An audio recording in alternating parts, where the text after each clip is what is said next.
ಮನೆ ಇದೆ, ಜನ ಇಲ್ಲ, ಮಕ್ಕಳಿಲ್ಲ. ಅಮೆರಿಕದಲ್ಲಿ, ಗಲ್ಫಿನಲ್ಲಿ ಏನ್ ಮಾಡೋದು? ಹಣ ಇದೆ, ಉಪಯೋಗಕ್ಕೆ ಬರೋದಿಲ್ಲ. ಫೋನ್ ಇದೆ, ಪರಸ್ಪರ ಮಾತು ಇಲ್ಲ. ಬಟ್ಟೆ ಇದೆ, ತುಂಬಾ ಇದೆ, ಅದನ್ನು ಉಪಯೋಗ ಮಾಡೋದಕ್ಕೆ ಸಮಯ ಇಲ್ಲ.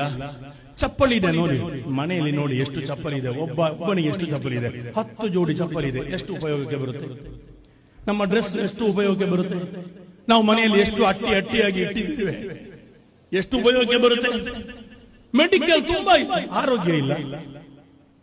ಗಟಾರದಿಂದ ಹಸು ಜಾನುವಾರು ನೀರು ಕುಡಿಯುತ್ತೆ, ಏನು ಆಗಲ್ಲ. ನಮ್ಗೆ ಇದೇ ಬೇಕು ಬಾಟಲಿಯಲ್ಲಿ. ಯಾಕೆ? ನೀರಿನಲ್ಲಿ ನೀರಿಲ್ಲ, ಉಪ್ಪಿನಲ್ಲಿ ಉಪ್ಪಿಲ್ಲ, ಎಣ್ಣೆಯಲ್ಲಿ ಎಣ್ಣೆ ಇಲ್ಲ, ಮನುಷ್ಯನಲ್ಲಿ ಮನುಷ್ಯನೂ ಇಲ್ಲ. ಹಾಗಾಗಬಾರದು.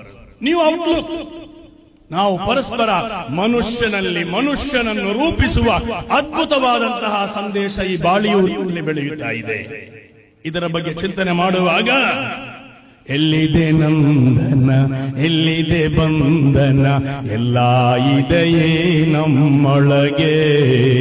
ಒಳಗಿನ ತಿಳಿಯನು ಕಲುಕದೆ ಇದ್ದರೆ ಅಮೃತದ ಸವಿಯಿದೆ ನಾಲಗೆಗೆ. ಅದೇ ಪ್ರವಾದಿ ಸಲ್ಲಲ್ಲಾಹು ಅಲೈಹಿ ವಸಲ್ಲಂ ಹೇಳಿದ್ದು, ಅಲಾ ಇನ್ನ ಫಿಲ್ ಜಸದಿ ಮುದ್ಗಾ, ಹೃದಯವಿದೆ, ಹೃದಯ ದೇಹದಲ್ಲಿ ಒಂದು ಪಿಂಡವಿದೆ, ಒಳ್ಳೆಯದಾಗಬೇಕು ಅದು.